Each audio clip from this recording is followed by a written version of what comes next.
Please do subscribe, hit the bell icon, get the notification. भूगोल सार में आप लोगों का स्वागत है। भारत के भूगोल का अध्ययन हम लोग पॉइंट के माध्यम से करेंगे। चलिए पहला पॉइंट देखते हैं। विश्व का जितना स्थलखंड है उसका 2%, 2.4% यानी 2.4% भारत है। भारतीय मानक रेखा कहाँ से गुजरती है? भारतीय मानक रेखा 82 अंश 30 मिनट पूर्वी देशांतर से गुजरती है। क्या? पूर्वी देशांतर से। ये आपको ध्यान देना है। यहाँ पर पश्चिमी लिखकर आपको कंफ्यूज कराया जा सकता है। भारत विश्व का 7वां सबसे बड़ा देश है। क्या? 7वां सबसे बड़ा देश है। अब भारत की जनसंख्या देखें अगर तो विश्व का लगभग 17.5% है। क्या? 17.5% है। अगर गांवों की संख्या देखें भारत में तो लगभग 6,40,930 है। भारत का अक्षांशीय विस्तार और देशांतरीय विस्तार, तो अक्षांशीय विस्तार है 8 अंश 4 मिनट उत्तर से 37 अंश 6 मिनट उत्तरी अक्षांश तक। ये दोनों उत्तर है, ये ध्यान रखना। यहाँ पर उत्तर और दक्षिण देकर आपको कंफ्यूजन में डाला जा सकता है। देशांतरीय विस्तार 68 अंश 7 मिनट से 97 अंश 25 मिनट, दोनों क्या है? पूर्वी देशांतर। भारत के बीचों बीच से जो रेखा गुजरती है उसका नाम क्या है? उसका नाम है कर्क रेखा। सिक्किम से गुजरने वाला अक्षांश रेखा कहाँ से गुजरेगी? राजस्थान से गुजरेगी। जिस जिले से 70 अंश पूर्वी देशांतर रेखा गुजरती है उस जिले का नाम क्या है? उस जिले का नाम जैसलमेर है। अब कर्क रेखा भारत के किन किन राज्यों से गुजरती है इसको हम लोग देख लेते हैं। गुजरात, राजस्थान, मध्य प्रदेश, झारखंड, छत्तीसगढ़, पश्चिम बंगाल, त्रिपुरा और मिजोरम। कितने राज्यों से गुजरती है? तो 8 राज्यों से गुजरती है। अगरतला, गांधीनगर, जबलपुर, उज्जैन में से कर्क रेखा से निकटतम दूरी पर स्थित नगर कौन है? गांधीनगर है। दिल्ली, कोलकाता, जोधपुर, नागपुर शहरों में से कर्क रेखा के निकट कौन है? कोलकाता। अब आपको एटलस उठाना है, एटलस में देखना है कर्क रेखा कहाँ से गुजरती है और कर्क रेखा के उत्तर दक्षिण में कौन प्रमुख प्रमुख नगर हैं, ये आपको देख लेना है। चलिए आगे चलते हैं। भारत को 2 लगभग बराबर भागों में विभाजित करती है। तो कर्क रेखा, अगर कर्क रेखा नहीं होगा तो आपको ये याद रखना है 23 अंश 30 मिनट। झारखंड, मणिपुर, मिजोरम और त्रिपुरा राज्यों में से कर्क रेखा के उत्तर में स्थित भारतीय राज्य कौन है? मणिपुर है। आप एटलस उठाइए और देखिए। हैदराबाद, चेन्नई, भोपाल और दिल्ली शहरों में जून माह में दिन की अवधि अधिकतम होगी। तो कहाँ होगी?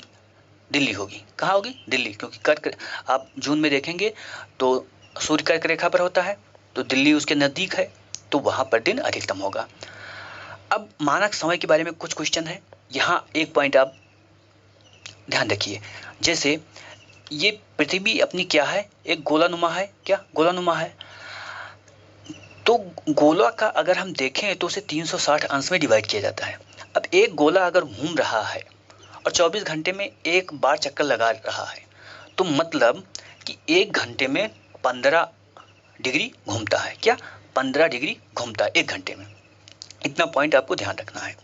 चलिए अब भारतीय मानक समय यानी कि भारतीय मानक समय क्या हमने देखा अभी? 82 अंश कितना देखा? 82 अंश 30 मिनट। भारतीय मानक समय पर अर्धरात्रि है यानी 12 बज रहे हैं। एक स्थान पर सुबह 6 बज रहे हैं। तो उस स्थान का आपको क्या बताना है? देशांतर बताना है। तो यहाँ पर कितना है? 82 है और यहाँ पर सुबह 6 बज गए यानी 6 घंटा हो गया। मैंने बताया 1 घंटे में कितना होता है? 15। तो 15 छक्का 90 यानी 6 घंटे में 90। तो 90 और 82 आप जोड़ेंगे तो कितना आ जाएगा? 172 आ जाएगा। अगला, गुजरात के सबसे पश्चिमी गांव और अरुणाचल प्रदेश के सबसे पूर्वी छोर पर स्थित वालांग के समय, क्या वालांग के समय में कितने घंटे का अंतराल है? कितने घंटे का? 2 घंटे का। रीवा सागर, उज्जैन तथा होशंगाबाद शहरों में से भारतीय मानक समय, क्या भारतीय मानक समय के निकटतम शहर कौन है? कौन है? रीवा है। अब वही क्वेश्चन फिर से आया है कि 10 बज रहे हैं तो 92 देशांतर पर कितना बजेगा? तो आप 1 घंटे में 15 होता है, उसी से आप निकाल लीजिए। अगला फिर उसी तरह क्वेश्चन है, भारतीय मानक यमोत्तर पर मध्याह्न है, यानी 12 बज रहे हैं। क्या 12 बज रहे हैं? अब 82:30 पर 12 बज रहे हैं तो 120 पर कितना बजेगा? 120 डिग्री देशांतर पर कितना बजेगा आपको निकालना है। तो आसानी से निकाल सकते हैं, क्योंकि 1 घंटे में मैंने 15 बता दिया। 15 डिग्री पृथ्वी घूमती है। अगला क्वेश्चन क्या है? अगला क्वेश्चन है, आंध्र प्रदेश, छत्तीसगढ़, महाराष्ट्र, उत्तर प्रदेश राज्यों में से भारतीय मानक समय की यमोत्तर नहीं गुजरती है। तो महाराष्ट्र से नहीं गुजरती है। भारतीय मानक समय की देशांतर रेखा गुजरती है कहाँ से? इलाहाबाद से। अब भारत की प्रमाणिक माध्याह्न रेखा कहलाती है क्या? 82 अंश 30 मिनट पूर्वी देशांतर। ये आपको ध्यान रखना है, पूर्वी देशांतर है या पश्चिमी देशांतर देकर आपको कंफ्यूज कराया जा सकता है। भारतीय मानक समय यानी कि IST, ग्रीनविच माध्य समय यानी GMT में अंतर पाया जाता है। ये बहुत बार पूछा गया, 5.5 घंटा। यदि अरुणाचल प्रदेश में तिरप में सूर्योदय का 5 बजे हैं तो गुजरात में कांडला में सूर्योदय होगा कितना? 7 बजे। चलिए अगला देखते हैं, दूरस्थ बिंदु देखना है। भारत का दूरस्थ दक्षिणी बिंदु क्या है? इंदिरा पॉइंट है। अगर उत्तर में पूछा जाता है आपको तो क्या बताना है? इंदिरा कौल है। क्या? इंदिरा कौल है। ठीक है। भारत का दक्षिणतम बिंदु स्थित है कहाँ स्थित है? बड़ा निकोबार। क्या? बड़ा निकोबार में।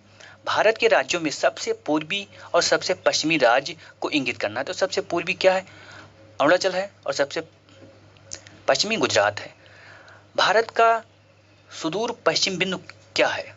क्या? गौर माता। क्या? गौर माता गुजरात में है। अगर पूर्वी बिंदु पूछा जाता है तो किबुत है अरुणाचल प्रदेश का। क्या? किबुत है अरुणाचल प्रदेश का। चलिए आगे देखते हैं, सत्य कथन। असम, भूटान तथा बांग्लादेश की सीमा से लगा हुआ है। ठीक है, अब एटलस उठाइए, देखते रहिए। पश्चिम बंगाल, भूटान, नेपाल की सीमाओं से लगा हुआ है। मिजोरम, बांग्लादेश तथा म्यांमार की सीमाओं से लगा हुआ है। मेघालय, त्रिपुरा, मणिपुर, मिजोरम राज्यों में से वह राज्य जिसकी सीमा बांग्लादेश से नहीं मिलती, तो मणिपुर की नहीं मिलती। बांग्लादेश की सीमा से लगे भारत के राज्य देख लीजिए, मेघालय, असम, पश्चिम बंगाल, त्रिपुरा और मिजोरम। अब इसको याद करने का तरीका एक आपको बता दूं। पश्चिम बंगाल तो पा यहाँ से लीजिए और त्रा यहाँ से लीजिए तो पत्र हो जाएगा, और मेघालय से में लीजिए तो पत्र में, और असम से आ लीजिए और मिजोरम से मा लीजिए, पत्र में आम करके आप याद कर सकते हैं। सिक्किम, मेघालय, अरुणाचल प्रदेश, पश्चिम बंगाल राज्यों में से भूटान के साथ सीमा नहीं मिलती। किसकी? मेघालय की नहीं मिलती। वह भारतीय राज्य जिसकी अधिकतम सीमा म्यांमार से स्पर्श करती है कौन है? अरुणाचल प्रदेश है। क्या? अरुणाचल प्रदेश है। चलो आगे देखते हैं, आगे क्या है? म्यांमार से उभयनिष्ठ सीमा नहीं है, यानी कि म्यांमार से सीमा नहीं लगती। किसकी? असम की नहीं लगती। पाकिस्तान से सीमा बनने वाला राज्य, यानी पाकिस्तान से जो भारतीय प्रदेश मिले हैं वो पंजाब, जम्मू कश्मीर, राजस्थान, गुजरात। नेपाल के पड़ोसी राज्य उत्तराखंड हो गया, उत्तर प्रदेश हो गया, बिहार हो गया, पश्चिम बंगाल हो गया, और क्या? सिक्किम। ये ध्यान रखना है, पश्चिम बंगाल। ठीक है। भारत के साथ सबसे लंबी स्थलीय सीमा किसकी है? बांग्लादेश की है। क्या?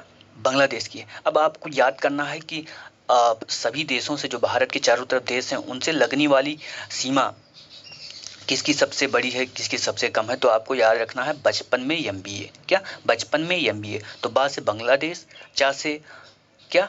चाइना, पा से पाकिस्तान और ना से नेपाल। तो बचपन हो गया, और MBA, यम से म्यांमार, बी से भूटान और ए से अफगानिस्तान। तो ऐसे आप याद कर सकते हैं।